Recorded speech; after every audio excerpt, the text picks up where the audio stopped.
In case of a major military confrontation between the US and Iran, Russia would be one of the main geopolitical beneficiaries. Such a conflict would return Iran to complete isolation and would help Russia to regain lost markets in Central Asia. The war would also affect the oil price, which would skyrocket, and since Russia is one of the world's largest oil producers, there's no doubt that the bloodshed in the Middle East would have a positive impact on Russia's sanctions-hit economy. I'm your host Kasim, and thanks for joining me for another KJ vid. In this video we have a very interesting topic. Are Russia and Iran allies or rivals? Just before we start, please kindly visit our website kjvids.co.uk to receive the latest geopolitical news, analysis and forecasts. Your subscription would help keep KJ Vids politically and financially independent, as well as to help us produce more reports. We have left a 50% unique discount link in the description below.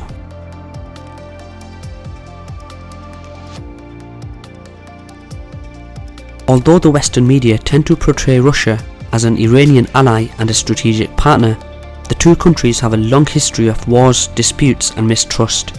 Also, they were quite often on opposite sides during many major crises they faced. Russia already proved to be a completely unreliable partner, especially when it comes to Iran. Although the Soviet Union was the first country to recognize the Islamic Republic in February 1979, during the Iran-Iraq War of 1980 to 1988, the USSR supplied Saddam Hussein with large amounts of conventional arms. Throughout the 1990s and in the following decades, Russia has abandoned Iran at every juncture whenever its interests have required it. Back in 2010, Russia refused to sell the S-300 to Iran, bending to pressure from the United States and Israel. Later, Russian officials admitted that such a decision was a mistake, but it was too late since it damaged Moscow's image as a reliable weapons supplier.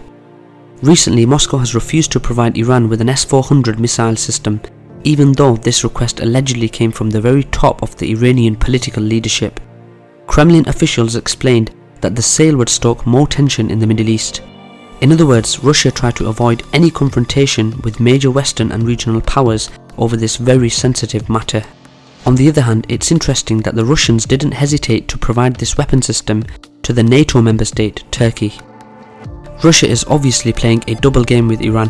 It is providing mostly a verbal support to Tehran, who's faced with threats from the Western powers. But if the US and its allies decide to go to war with the Islamic Republic, there's no guarantee that Russia would be on Iran's side. Moscow would instead attempt to improve its geopolitical position and present itself as a mediator and a peacemaker. It's unlikely that the Kremlin would be ready to confront the West over Iran, since any significant military support to Tehran would mean more anti-Russian sanctions. That's why Russia would rather take a neutral stance, hoping to reduce sanctions that were already imposed by the US and the European Union due to the Russian role in the conflict in the Donbass, as well as Russia's annexation of Crimea. However, there's no assurance that sanctions would actually be lifted, as any concessions made by the US President Donald Trump might still be blocked by the US Congress. In spite of that, Iran is likely to fall victim to the Kremlin's desire to improve ties with the US. Whenever it was pressed hard by the United States, Russia often made concessions at the expense of the Iranian connection, which destroyed Russia's credibility in the eyes of the Iranian leaders.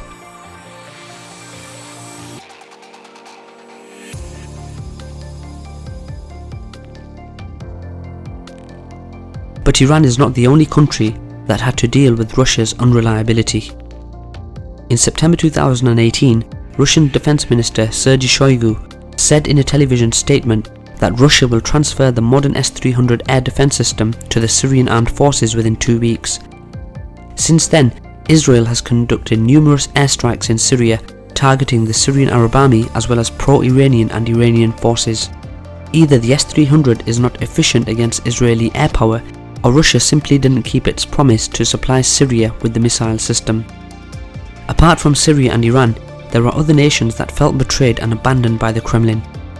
For instance, in 2003, Russia left the Serbs at the mercy of the West when Russian peacekeeping troops were ordered by the Kremlin to leave both Bosnia-Herzegovina and Kosovo. Armenia is another country with close ties with Russia and strong doubts over its alliance with Moscow. In 2017, Russia delivered a new batch of anti-tank missiles to Azerbaijan as part of a lucrative arms deal with Baku that has been strongly criticized by Armenia. However, Russian Prime Minister Dmitry Medvedev rejected the ensuing criticism, saying that providing weapons to both sides creates a military balance in the conflict. Russia is also trying to create a balance in Syria. On one hand, it backs the Syrian Arab Army against ISIS and various jihadi factions, but on the other hand, it doesn't provide any support to the Syrian armed forces against frequent Israeli airstrikes, which is why some analysts believe that Russia acts as an ally of Israel.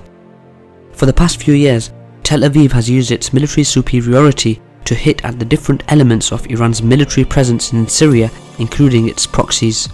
Russia has the ability to protect Iranian forces with its own air force and air defense systems in Syria, but it has opted not to use them to stop Israel.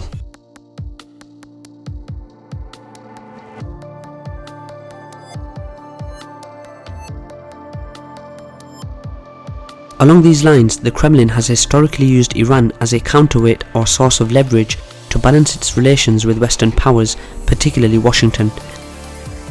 For instance, Russia did not hesitate to vote in favor of all 6 resolutions passed at the UN Security Council against Iran from 2006 to 2010.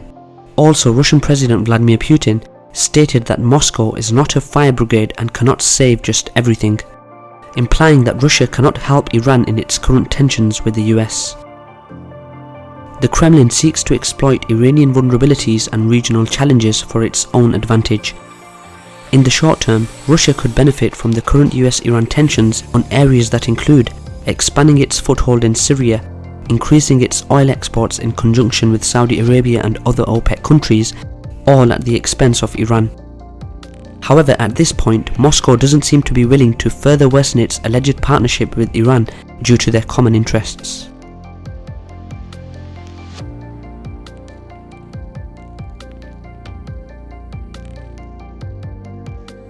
Quite aware of Russia's position and taking into account its own geopolitical position, Iran managed to create a relatively self-sufficient system that offers the Islamic Republic a strong ability to counter Western sanctions. Unlike Syria, Armenia, Serbia and other countries that relies on Russia's help, Iran is not in a position to heavily depend on Russian military and economic support. Over the years, the country developed its own military industry, and it certainly does not calculate on Russian gas and oil since it has its own. Iran also created a self-sufficient agricultural system, which means it doesn't depend on food imports. On the other hand, the Islamic Republic still needs to import some water conservancy facilities, agricultural machinery, fertilizers and beverages, but these problems should not have a significant impact on the country's food supply in the short term. In the long term, Iran seems to be prepared for a continued period of sanctions, isolation, and even for a potential major war, which is at least at this point very unlikely to happen.